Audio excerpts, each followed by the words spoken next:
Retro anime. How did we find it? How does it hold up? Unpacking the ins and outs of being an old school nerd and proving that 80s kids can't remember a damn thing right. These are the mindless midlife musings of the anime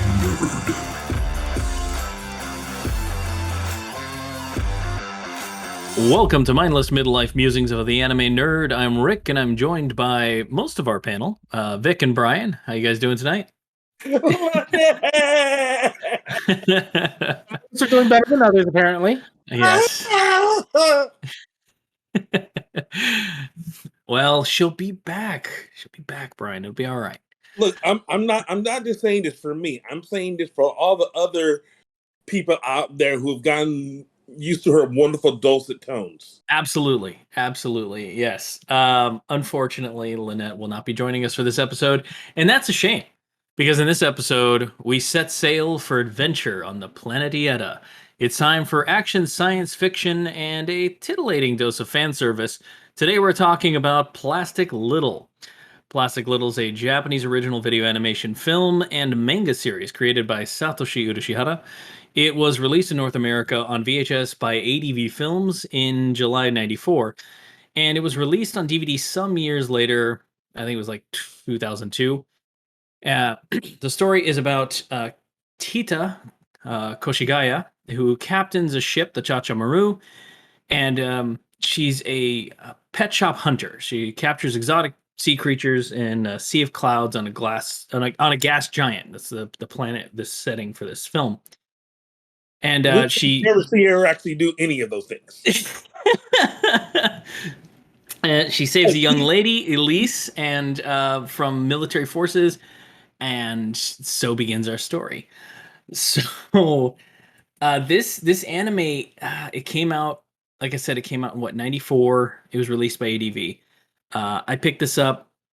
I know exactly where I picked this up. I picked this up at Suncoast Video up in Dayland, and I picked it up because the cover art for this was sensational. I think it was the second thing by Satoshi Urashihara I'd ever seen. The first was what the hell was it, Vic? Come on. Oh God! It was the one that was a heavy metal ripoff. Lemnir, Legend of Lemnir. That was the first thing that I ever seen by him. So I knew what I was getting in for as far as quality of work, and picked this up. I was super excited. I'm really impressed with the quality of work. Yeah. So the animation is so fluid in this show. So good. This is an anomaly because unabashedly, I love this anime to an unhealthy level. I love this anime. It is constantly talked poorly about. People don't generally like it. It's not exactly critically acclaimed, but I still love it for a million reasons. And I think the top of them is that it may be quite possibly one of the top 3 from that era for quality of animation. Like, it's bar none. The animation quality in this is astounding. It is super clean, super clear, super smooth. We have such different reasons, definitions of animation. There's so many. I didn't realize it just now, but we are really talking about many definitions of animation. All right, I'm gonna say it right now. Go ahead. Yeah, it was the best looking I've ever seen. Oh, so yeah. I mean, all right. Let's. Obviously, we can't talk about Plastic Little without talking about. So, Plastic Little is created by Satoshi Urashihara, who is basically if you Wikipedia him, he is called the master, and there's a very good reason for it. He is quite possibly the best cell shading or cell style anime. The guy draws like nobody's business. Let's just put it out there. Like, you remember Golden Boy when they had the whole meeting about how they draw. Yes. Well, like, they actually went to him for that part. Right. It was like a master. This anime is like a master class. You have God tier, then you have everyone else. Like, there's so many. I didn't know that there were tropes. Yeah. Man, man. But I realized that was my definition of the animation is awesome.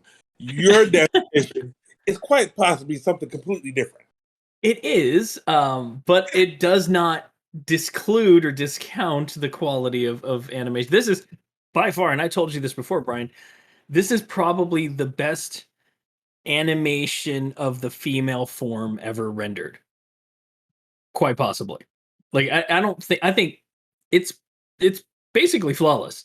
Like I can't give it a strike. It's- Yeah. and I they really would have loved to have heard Lynette's take on that part. and I'm not saying this from a sexist or misogynistic a sexist or misogynistic standpoint, but they do a really good job there. They really it's so man, all right. So it's really funny to talk about because this anime is famous for but that's the only thing it's famous for. And if that's the only thing that you were to watch this for, you would be completely satisfied with that because there is not a flaw to be found in it. Is from that perspective. I'm not sure if satisfied was the right choice of words there, Hey, but go on. man, you know what? We're all adults here. Is it high art? Kinda. It's not deep. It's not deep at all for an anime, but it is beautiful, and not just because of the female forms, but because of just everything about this, from production design to color usage to the line art to just everything about this. Yeah, everything is just amazing. I mean, you can just watch it. You can watch, I wouldn't say the VHS, but you can watch the DVD version of the video, and it's still like super crisp, super clear. Yeah. It's just it was well done from beginning to end. How this has not received a Blu-ray release, I do not understand. I just don't because this is easy money. It's easy money to take this animation and give it a HD transfer, slap it on a Blu-ray. You'd make money for the alone, but the quality of everything else would still be, you know what I mean? Like it'd still be represented. And I wish to God they would release this on Blu-ray. Staring at you, discotheque. Yeah, right at you, Discotheque. I know you guys are big fans of the show, so yeah, why don't you get on that for us? That'd be super cool of you. I can imagine like, yo, listen. We got these guys that are coming out of America. They really want us to do this. So when this episode drops, I'll just tweet directly at them. So I want to talk about this. This film is not. It's not long. It's about 45 minutes or so, and it is not loved by anyone except maybe me. And for what reason? I love it. Well, so the critics of this film critique it. Basically, they know it's the anime, so they come at it with that in mind, and I think they miss some of the meat that's there. Pun intended. They missed the point. But as a science fiction story, it's not a very deep story. It's only got 47 minutes to tell a story. But a lot of the concepts there I've never seen used in science fiction anime or film. The fact that this takes place on a gas giant, and this gas giant has been not terraformed, but it's been settled. You know, they have settlement, they have city, they have a fully functioning society on a gas giant, and everything about this is from that perspective. You know, her ship is technically a spaceship, but it's a submarine, right? Because it can submerge into the gaseous layers of this planet as it's hunting for wildlife. And I mean, that's just, I've never even seen Star Wars tackle a gas giant, you know, like this. I think Cloud City is maybe the closest they've tried. And even then, that was only moments. Right. So here's the problem. We have dealt with so many well, not so many. Seriously, we're still in our inaugural year of doing this podcast. True story. but I could understand a lot of the problems that a lot of people are having with this. Sure. And it's because of the fact that, one, there's so much homework that needs to be done to be able to truly understand what's going on. It starts off at breakneck speeds, and if you turn your head for 1 minute and come back, you're lost. You're lost. You have to sit there and watch the entire thing because they don't take the time to explain nothing how we got to this point until the last 15 is that minutes or so. You know what I'm saying? It has happened, and now here we go with this. Well, how do we get here? But just gotta let you know, my dad was working on some things. By the way, just so happens this entire city, my dad invented the anti-gravity technology that keeps this entire city afloat. So they've been trying to kill me to kind of get that. Just to let you know, this is actually not a planet. You're actually inside of a gas giant, which nobody has told you about. They haven't even done the whole zoom into the planet. You go out into the, you know what I'm saying? They could have did that. They could have. Right. They could have established it with a little more establishing shots. And not just established, but you know how you do the cosmos, and then and then the planet, and then the gas planet. Then you zoom into the gas. Like, oh, it's gas, you know. And then you see everything that's holding together. They could have did that. Instead, they gave us 15 seconds of people running. Right. For what? Some exposition. They gave you an info dump. And not even an info dump. With you too, because there is water in the city. There is. Obviously, they have to have water, right? So I don't want to. I'm not criticizing this like an EU thing, but yeah, there's a lot of world building here that they don't get to touch on that I really, really wish they would have, because from a science fiction standpoint, there's a lot of meat here to be had. Like, okay, so you've got a functioning city. It's floating in a gas giant. They've got a water supply, so they must be converting it somehow from the gaseous. I'm assuming it's hydrogen based. Like, none of that gets touched on. But God, I wish they would. Like, so I fell in love with this because of these little details as I watched it, right? Like, obviously, the first thing you see and the first thing you hear about is there's, and yes, and it's beautiful, but there's so much about the details. There's so much about the world building that happens in the behind the scenes that it made me want an EU of this. Like, I wanted to know more, like the characters, not just Tita, but her whole crew. To me, I felt that they'd been doing this for a while. Like, to me, that there was a camaraderie there between these characters that I appreciated. And I thought they were very well written for the very tiny amount of screen time they had, except for maybe Roger, who was useless. But everybody else, like, there's story there. And the best way I can describe it is, and this is the example, but like, I don't want to use this example. Okay, so like in Armageddon, right? People love to pick on Michael Bay for Armageddon. Yes, it's a concept. I still love the movie. And what I love about it is the way that all the characters in that movie feel like they can almost carry a movie for themselves. Right? There's enough backstory, like, implied in the little bits of interaction they all have with each other, that you can tell that this crew has been together through a lot of things, and they're like a family.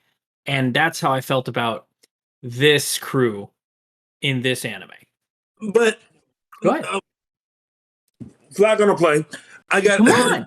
But even then, let's say Bruckheimer, the whole Armageddon, they do a wonderful thing where they give you a crisis ahead of the actual story actually beginning to show you the expertise of the people. For instance, Armageddon is Jerry Bruckheimer, right? Yep. Top Gun is another thing, right? They show you how awesome of a pilot Maverick is doing the inverted boom. Number one guy, he can't handle it. Boom. They do that. But they do that in so many things. Con Air. They when we're dealing with the first mishap and the bomb's about to explode and boom, you know, you see Stanley Goodspeed. He works through there. Not Con Air, The Rock. I'm sorry, The Rock. Yeah, it's all right. They all bleed together. But yes, I know what you mean. Go ahead. So while I want to say that everybody has shown that they are a tight-knit crew, and they really give you this by saying that we failed in protecting her father. That's it. That's it. Right. The problem is there was no crisis that they presented to let you know that these guys were not only just pet shop hunters. These were the best of the best of the best. Right. Yeah. Even not only they're the best of the best of the best, they're so good at pet shop hunters, you can actually start considering them military. We're not going to establish that? So we're going to have these people go against the military. And win? In a ship that's firing off smoke missiles. You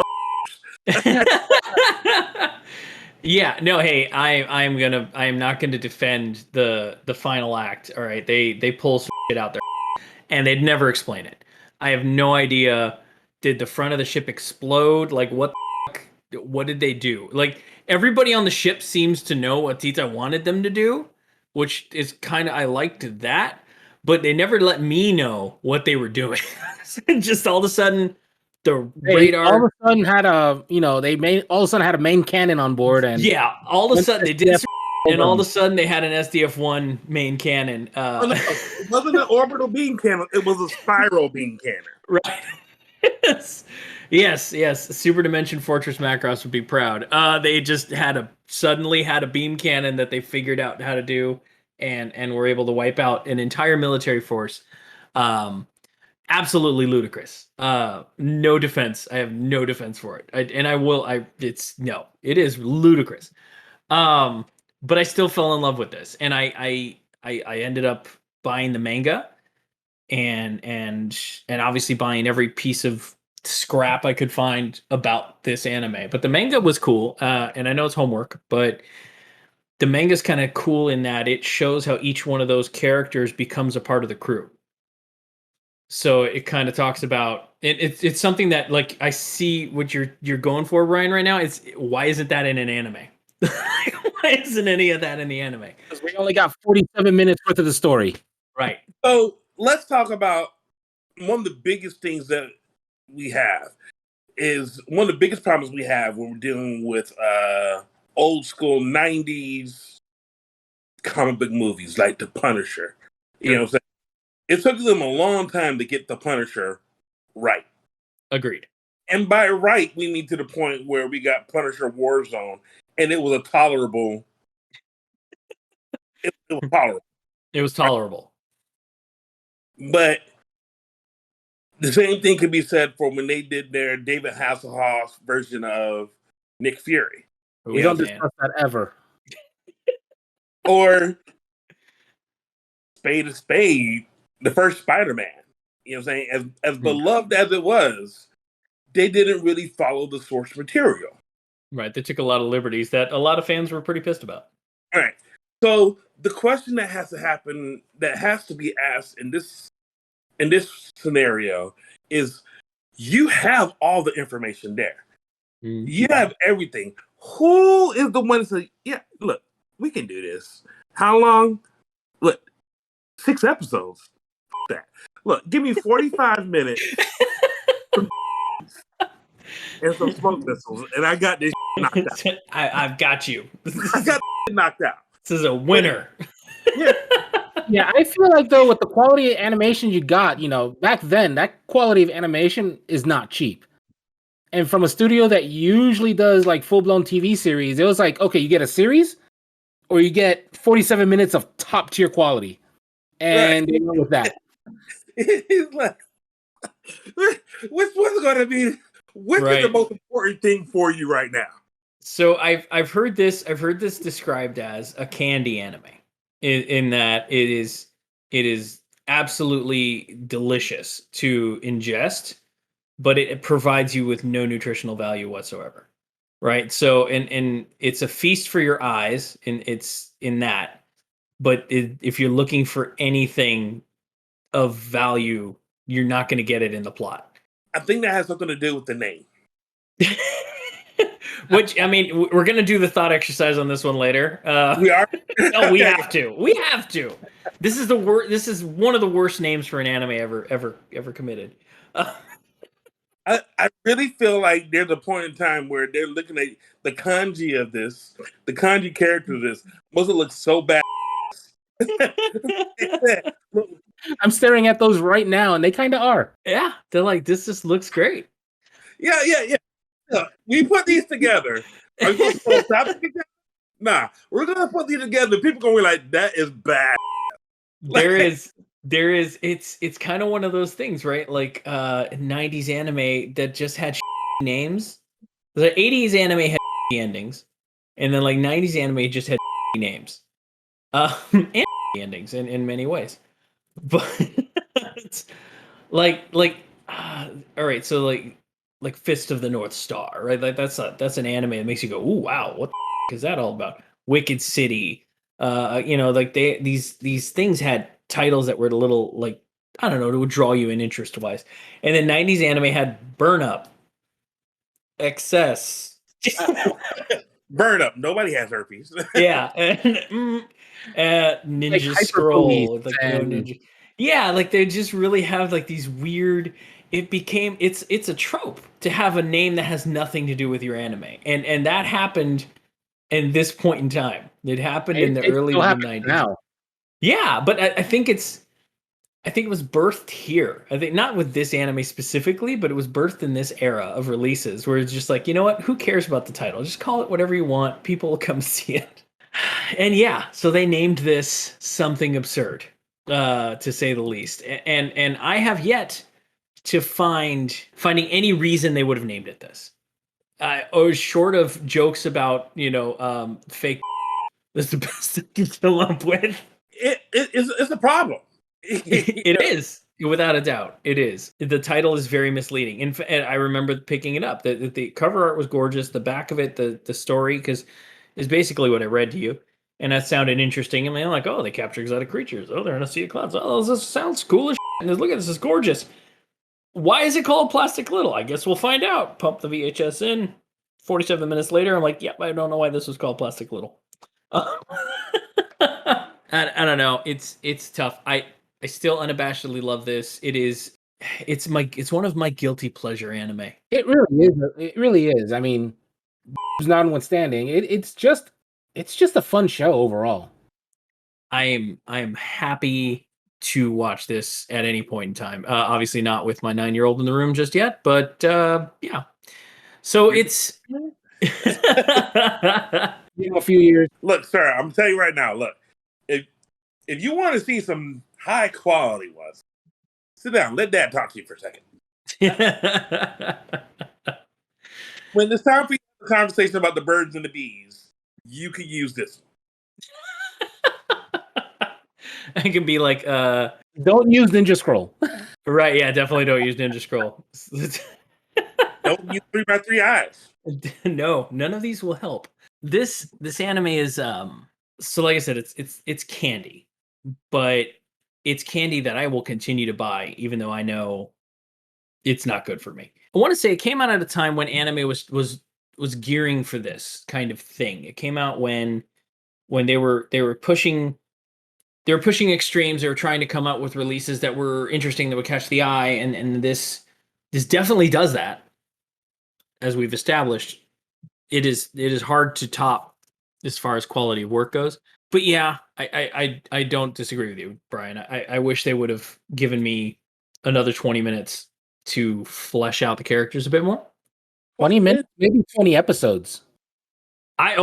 Don't get me started. I would watch an entire series of this. Absolutely. So we're well, maybe not we. I know I'm a big proponent for this, but do we ever have a way to figure out how they came to this decision? How to make this? Yeah. Nah, man. I don't know. It's all I ever read on this was that it was a It was an anime based on a story created by Satoshi Yoshihata. He came up with this whole concept, the world, and all that, and that's it, man. They greenlit it, and yeah, I don't know. I wish I had more information, but that's one of the biggest problems with anime, right? Especially anime from this era is, dude, who the hell knows how this shit gets greenlit? Yeah, I mean, a lot of the things at that time, you know, they were just hashed out on like napkins at a restaurant and stuff like that. You know, I was watching a video recently of how writing the subtext. So it was a video about Quentin Tarantino, and he was talking about Reservoir Dogs, and basically he was saying that he wrote Reservoir Dogs, and the producer came up to him. Somebody came up to him and said, "Hey, listen. So what's the subtext?" And he's like, "What the f- are you talking about?" So basically, as a director or as a writer or a screenwriter or something, there has to be, if there's an exchange between two characters, there is, what does the other person truly want versus what do you want, and what's the most important thing that the director wants you to get from the scene that's happening, right? Mm-hmm. So let's take Reservoir Dogs for instance. And Sure. the way he talked about it was, he was saying, Mr. Orange and Mr. White. Mr. Orange, and if I'm doing this wrong, please don't beat me up when you see me out in public. When you see when Quentin Tarantino reads this, look, I'm just giving you a motherfucking Long shot. time listener, Quentin Tarantino. Yeah. But what he's saying is that Mr. Orange, he's a cop, and he just got shot. He's like, it's okay for you to take me to the hospital. It's okay. Take me to the hospital. I want to live. Mr. White, Harvey Keitel, he's saying, I can't take you to the hospital. We're criminals. He doesn't know that the other guy's a cop, right? Mm-hmm. So the subtext is, no, I need to protect myself because I don't want to go to the jail. And you're saying, I need to go. It's okay for you to take me to jail. I'm a cop, but I've never told you this, you know? Mm-hmm. But it's that conflict because one doesn't know what the other person's doing. Sure. Right? Right. Plastic Little has no subtext written in it Mm-hmm. at all. Because nobody knows what the other person is doing or thinking based on outside of their base emotions that we as adults or we as humans may have. For instance, Mm-hmm. everybody is loyal to Tika, right? Yeah. Right. But where did that come from? At some point in time, the only person who gives you some subtext is the old guy when he says, I'm not going to fail her like I failed her father. Right. Right? Right. Right. Nobody else does that. And there's a very brief pseudo flashback of him having to be the one to tell her that her dad died. Mm-hmm. And you can, so they very, because again, like you said, this anime starts at breakneck speed, and it doesn't give you the few tiny lulls that they give you. They're not heavy on information. So you're right. They don't give you a reason why everybody's so damn loyal. I mean, it's obvious why Nicole is loyal. He's in love with Tita, like to a fault, and obsessed with her. Roger, I don't think Roger's loyal to anybody. I think he just is there for a meal. I don't know. He's loyal to food. And you're right. They don't talk about May. They don't talk about Balboa. They don't give you any reason why any of these other characters are really so dedicated to her. If there was ever one pair of that needed to be shown, It's in the official art, though. Huh? It's available as official art, just not shown in the movie. Yeah. Hey, you can send me a picture of that. I have questions. Right. No, yeah, there the anime. I know what you mean. She is a character that, again, and see, this is what I'm talking about. Like, and I don't just mean it because she was gorgeous, because she was gorgeous as a character. But I wanted to know why she was there at all. Like, how'd you get this woman who clearly knows a thing or two about, I don't know, like fixing up gunshot wounds? Like, that's what I meant when I said there's meat there to be had. These characters obviously have skill sets and history that needed to be explored but never were. And that's why I did the homework on this, because I truly loved all of this. Mm-hmm.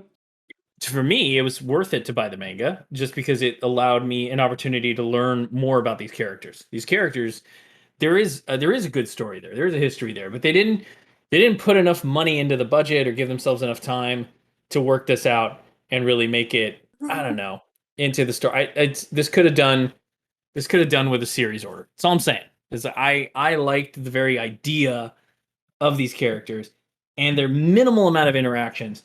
I felt like I wanted to know more, which is rare for me because there's so many times where I watch an anime and I don't give a flying about supporting characters. But I, for some reason, was compelled and felt compelled and wanted to know as much as I could about these guys. That, to me, this, like you said, Brian, why were they so dedicated to Tita? I wanted to know. And I don't know why I did. I just did. I will say that one of my favorite moments in anime happens in Classic Little. And and that's when she sees that they're spying on her. Oh yeah. And she just responds with die. That one button press. Yes. Yes. Yo, I thought they delivered that perfect. Die. Yeah. She did. Like, yep, that's excellent. I agree. There's a lot of you're right in that this anime fails to deliver on those things, but I like it wanted to. I think is kind of my point, I guess. No, I don't think it wanted to. I really don't think it wanted to. I don't think there was enough time for it to. It definitely didn't have time. Hell, I don't even think that this is a story that wanted to be told. It wanted to be told. The amount of effort they put in the animation quality, they wanted to tell it.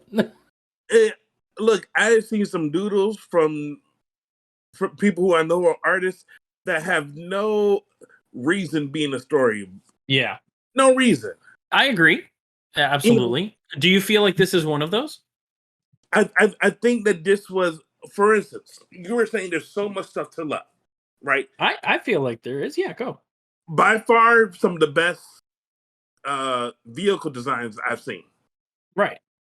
Is not nothing I typically have seen. So some of the best vehicle design that I've ever seen. But again, these vehicles were designed like this based on a world that we didn't really truly find out was this way, you know? Right. Yeah, it's one of those things where correct me if I'm wrong, Brian. I'm trying to like reinforce what you're saying here. It's that they did a lot of homework for this. They did a lot of planning for this, but they didn't show their work. Is that kind of where you're going with this? Like, you designed all these beautiful vehicles, you came up with this concept for this whole world, and you didn't take time to let us fall in love with it the way we should have. Is that kind of what you're saying? I actually like the definition between there's doing your homework and then there's showing your work. Right. They didn't show their work. This is an actual a really good example of not showing your work. Mm-hmm. Because there's some concept errors that are here that truly nobody there's just concept errors. Like, if you're living in the gas giant, right? Mm-hmm. And we saw the difference of what that pressure did when we were dealing with Gunbuster. Right. It's not, they looked at Gunbuster and said, oh, the pressure on this would be so exerting, it would kill us. Are we in this solar system? Is there interstellar travel between this planet and another planet? Is this Neptune? I mean, they're just saying we're on a planet. Right. It has a name. It's called Letta or something like that. But yeah, they don't take a lot of time to let that sink in. It's like, I think they mention it so fast as you didn't even remember they had a name. Honestly, the first time I watched this, I didn't know the planet had a name either. It was only upon repeat viewings that I finally caught the line where they call it out. Mm-hmm. Let's talk about another world that has or another series that brings you to a completely different. They bring, let's say, they'll call us humans, Terrans from Earth to out into the colony. Macross, Macross Plus. Right. It's not Earth. Right. They establish it clearly. This is Eden. And I imagine that when you're reading the manga, when you're actually reading the manga instead of being drawn into the wonderful artwork that exists within it. It is, yes. Lovely. Lovely, absolutely breathtaking artwork. They give you a lot more details. They do. They really do. And it's a shame that none of that made it into this. Because it really is to me, it is a fleshed out world that they clearly thought about. They clearly thought some of this through. And they just didn't get a chance to translate it into animation format. And that's just a damn shame. And I personally, that is a huge pet peeve of mine when it comes to not just any type of movie, right? Right. For instance, with Spectre, the James Bond movie. Sure. Right? I've been waiting this entire time to figure out to see Blofeld brought back into the series, right? Right. Seeing him do some Blofeld, as opposed to having the feeling that he's doing this stuff, and I should be fearing the name Blofeld as opposed to what he's actually doing. Does that make sense? Yeah. I think so. Meaning that he inside this movie, right where we're talking about, it can't be something that you need to either give me some type of flashback showing that you had your hand in this. You can't just tell me it was all of me, James, right? Right. You can't do that. I'm saying that for you, at some point, like, name all the protagonists that we have thought about for such a long time. I'm sorry, not the protagonists, the antagonists. You know, I can't even remember this guy's name except for it begins with a G, and he has the most massive shoulder pads I've ever seen. All right, yeah, you know what? Let's do this. Let's talk about this villain because he is the weakest part of this movie, in my opinion. In a movie that Brian already sees is weak in and of itself, he's the weakest part of this. He's a real villain. He's like a filler villain. He's like a skinny Juggernaut. I don't know. It's like they ran out of ideas and they put Andy Bogart in a Juggernaut suit and they're like, he's gonna be our bad guy. Nothing about him is imposing. Nothing about him is intimidating, other than the fact that he has apparently the strongest shoulders in the world, that they can carry that upper torso armor around, and the Juggernaut helmet. But yeah, Geisel's his name, and he is without a doubt a weak villain. And as much as they try to make him intimidating, and they try, he goes out like a chump. He did go out like a chump. It was laughable. I did laugh, actually. Yeah. Like, the baddest thing he does is instantly erased. Like that. I'm going to hold up Tika, shoot her a couple times. I was like, oh my gosh, that's awesome. Oh, this body armor is awesome. Yeah. The Pet Shop Hunter suits, the swimsuits, they're scuba suits, but they're like, I don't know, Kevlar scuba suits. And it's an adamantium or vibranium. They can take a bullet at point blank range and not pierce the scuba suits. So are they hunting?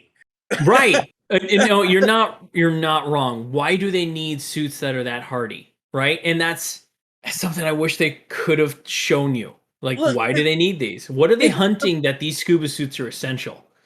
As the engineer, as a former engineer, easily could have been solved. All right.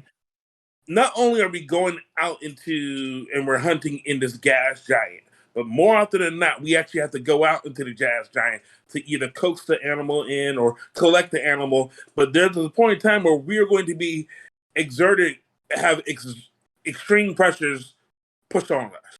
Right. This outfit has been designed using the best nanotechnology out here Right. to make this happen. I saw the problem in less than 2 minutes that you motherfuckers couldn't have done. Yeah, you know what it was, Brian, is they blew their whole budget on so they didn't get time to do the opening scene of them actually hunting an animal. So, So what the thing is, somewhere the author's like, dude, I made this for you. I put the best and you're still not happy? You son of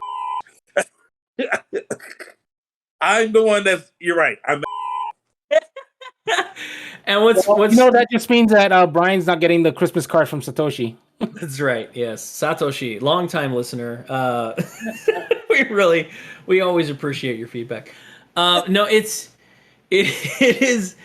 You're absolutely right. It is a huge problem in that they don't show their work, and that's probably why so many people strike this down and dismiss it.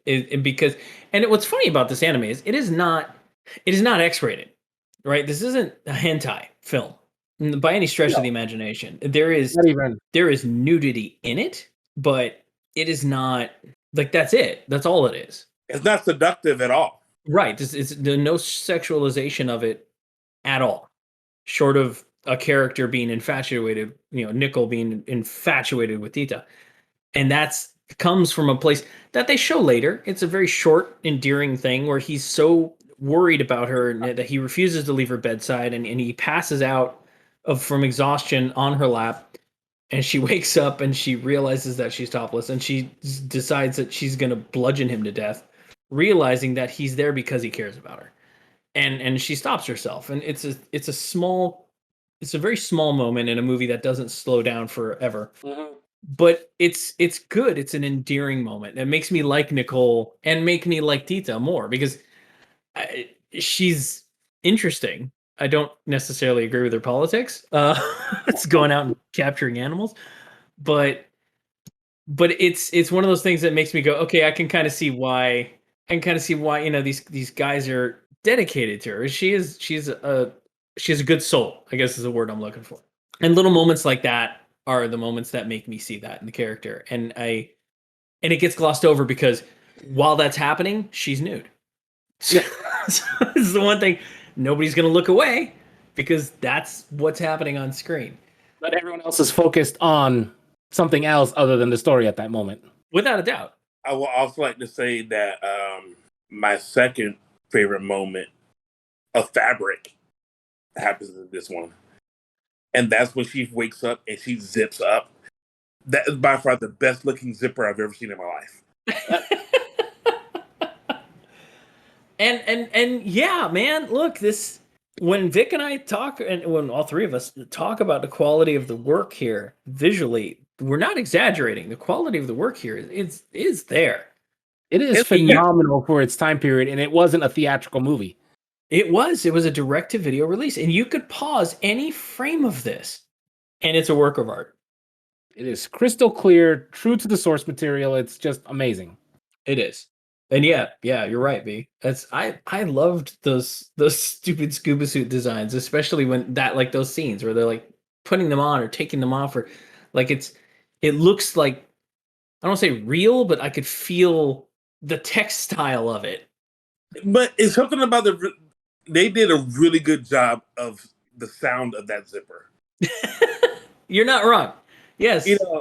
But because it's not just that, it's also the fabric contouring on like the sound design, like the fabric contouring to the body as the zipper's pulling. Like the whole thing is very organic and it happens so fast. Organic, that's the word. Yeah. Organic. And it happens so fast that you're too titillated to stop and appreciate it. And I think that those are I think those are the things that it's dare I say, and I feel like the nudity was a disservice to this anime in that it distracted from what it could have been. Like they just said, we can't fill this time. We're gonna put in because this is a Satoshi Urashihara anime, and that's what people expect. God damn it! So they did that, and I feel like it sacrificed any credibility this anime could have had. That's just me, though, I guess. It did for a lot of people. A lot of people just glossed it over as it's some pervy show. Yeah, whatever. Go watch something else. But no, it's a legitimate good movie. It's just, the whole thing just overshadowed everything for a lot of people. And I want to be clear. I am absolutely not condoning a boobless cut of this movie. These are essential. I shut up because I was like, I don't know. These are essential. Everyone on Earth should see these. Okay, it's very important. Critical. Honestly, I was like, I don't look. The preservation of art as a whole. This is absolutely essential. These are so important. Not there yet. I'm not there yet. There would never be a time when I was like, you know what? Let's take the out and sacrifice the story. And that way, sacrifice the so we can get a better story. I don't think I'll ever. No one ever. Cut back to the Crying Freeman episode where Brian's like, "There's just too much nudity in this."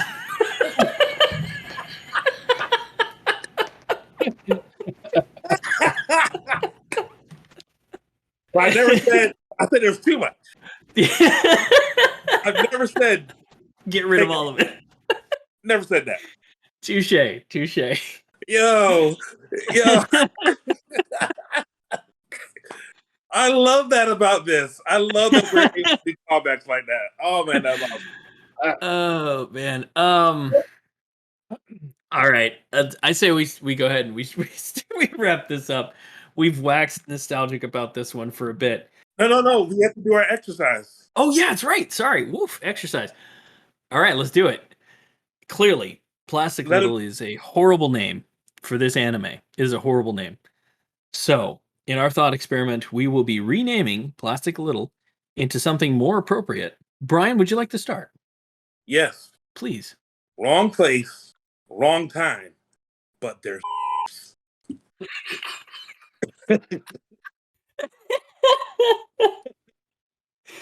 I don't know what the kanji would look like for that on a poster, but considering the names of some anime these days. Oh, we didn't say it has to be the best title. It's all right. Wrong time, but there's. Matter of fact, you could do the wrong time really hard, really long, and then put place, time, ... That's going in the episode description. Vic, I want to make a T-shirt like that now. I want a kanji T-shirt that says "wrong place, wrong time." ... But there's why the picture of Elise. So, Vari Vic, your thought experiment here. Mine was kind of close to Brian's. Mine was like Pet Shop Hunters versus the military, or Save the World. With Pet Shop Hunters Save the World. But that makes it sound like they used the to save the world, though. So they damn sure did. Guess what? At the end of the last thing, they said, "Hey, we just want to remind you, these are what was saved." At the end, they show you. You didn't see if the world got saved, because the last thing we saw of that planet was that it was destroyed and going to 3 different places. That's the last thing we saw. Yeah, it's like the tectonic plates like shattered and the city was breaking apart. Yeah, but to let me know that the world was right. There you go. Exactly. All set. All is right in the world. I came at it with a little different spin. Is you remember, like, all right, so one of the trends of anime was like Battle Angel Alita and like Devil Hunter Yoko, like all those things. So I was going with Pet Shop Hunter Tita.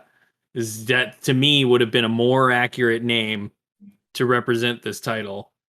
Dude, I hate you because you're right. I clearly came at it. I clearly came at it with the wrong paradigm. I should have included. I'm sorry. Right on the head. Maybe we could. Like, you win. All right. Well, look, we'll split the hair. Pet Shop Hunter Tita's.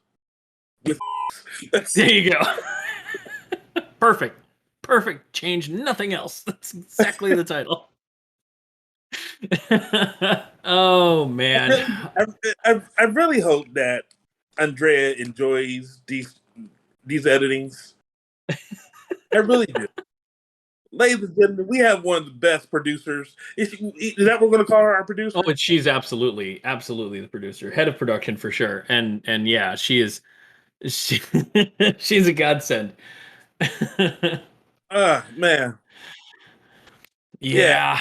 All right. Let's do this. Let's get into it now here. Vic, I'll let you start, man. Here we are with Plastic Little 1994 to now, man. How do you want how does it hold up for you? It is still beautifully animated, even compared to some theatrical releases nowadays. It's like some still don't compete. Just the quality of the work there is just amazing. Don't be scared away by the it's definitely worth the watch. All right. Brian, lay it on me, man. You and I were a little at odds on this one, so I want to get your take on this. Plastic Little. Are there better animes out there? Yeah. By now I have established that I do not like to do homework, but I do need to see some work. I'm not just going to have you throw something on the screen and say, hey, this is what I'm giving you. I want you to have this. I'm expecting some type of content. Now, if you're telling me that the content is going to be put in the title. Nobody has the balls to do that. But what you're giving me is Plastic Little. And there's not one thing about recycling, carbon footprint. There's nothing about... Was there even plastic in the film anywhere? Right. Look, I go on ship and I watch documentaries of how they deal with plastic on board ship. I'm ready for the tough questions. Not an ounce of plastic or silicone in this anime. At all. I look for the titles. I'm looking at you, Bleach. Have a problem with your name, Bleach. That's a problem for... Which is from the same studio. Problem for a future episode. So I do want to say, bring up the fact that this is one of only 3 titles ever released by ADV to include the jiggle counter, the trademarked jiggle counter, by the way. Obviously, ADV realized 3 releases in that this was a bad idea, and they probably shouldn't keep doing it. But it's a hard job to pay someone just to do that. One of the 3 titles to carry this this DVD feature, where it just we established before, there's a ticker that shows up in the corner counting the number of jiggles, and this was something that they decided to add in. It's one of the few things that I can say about this anime as just a tidbit, a mindless musing, as it were. There are not many mindless musings to be had, although we did wax mindlessly, I guess, about it. So for me, this is an anime of potential, and maybe missed potential is probably the best way to describe it.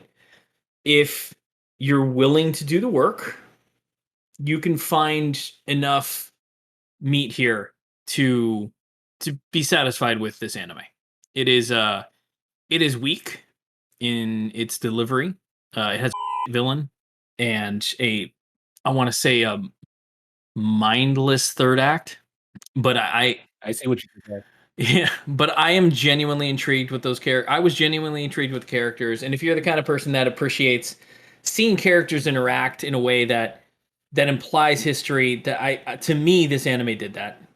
It didn't give you any reason or backstory or anything like that, but these characters interacted in a way that to me felt like it was organic and not forced.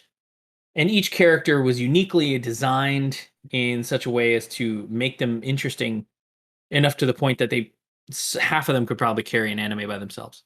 It does, from a visual standpoint, creative standpoint, boy, does it hold up. It's hard to top the quality of animation in this. Obviously, there are plenty of examples of animation that do, but when this came out, it was, the bar got set high, especially for OAVs. So I do feel like this is something that needs to be checked out. I think you owe it to yourself to watch this and formulate your own opinion. And kind of like what Vic said is don't let the fact that there's nudity in this distract you from the potential to have a good time. Maybe the boobs are the good time, but I feel like there's enough science fiction here. Maybe not enough, but just enough science fiction here to make it an interesting 47 minutes, in my opinion. Come on, I was trying, dude. I was trying to let you have it. Come on, don't bring science into this. Don't you bring science into it? I wanted more of this, and I unabashedly will continue to fight for it. I wish they would have given me more. I want more episodes of this. I want more of this world. I want to learn the details of it. I want the science. Bring the science. Show me the receipts. Like, how did they develop an anti-gravity system? How did they get this place floating? How did they colonize this planet? Hey, where are they from? I got it. I have a way. I'm sorry. I have a way to be able to leave this in a good place. This is actually a 47-minute preview. Yeah. All manga. All right. Everything else is supposed to, and we've been waiting for the theatrical release of this preview, this extended preview that they gave us. There's a proof of concept anime. Right. I think, that's probably a good way to treat it. Is that they had a concept and they wanted to show you what they could do with it, and they did. But it just didn't get a full season order, nor did it get a feature length order. They put May in it. Yeah, y'all had a choice. Choice. They could have. Yeah, they missed opportunity. Look, I love the fact that there are some instances where we give the audience or our many listeners, we tell them, "Hey, this is the problem, right?" Or this is what you need to be watching. But then there are times where we're talking about like May.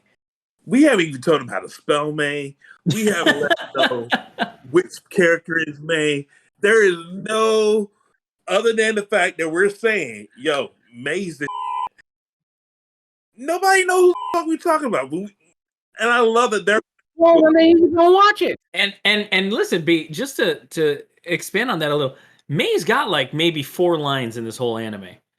She's beautiful as a character. She's got like 4 lines of anime, but you were intrigued enough that you wanted more May. That's the way it's supposed to be done. Keep the audience wanting. So we want more May. On that note, that's going to be our show for today. So until next time, keep calm and find yourself some more May. You've just been privy to the mindless midlife musings of the anime nerd, presented by Geek Grotto. Follow the podcast on Twitter at Geek Grotto. For show notes and corrections or for general geeky fun, you can visit our website at geek-grotto.com. If you would like to sponsor the show, you can do so on the podcast's Red Circle host site, redcircle.com/shows/MMMAN. If you're listening to us on your favorite podcast app, please like, follow, and subscribe.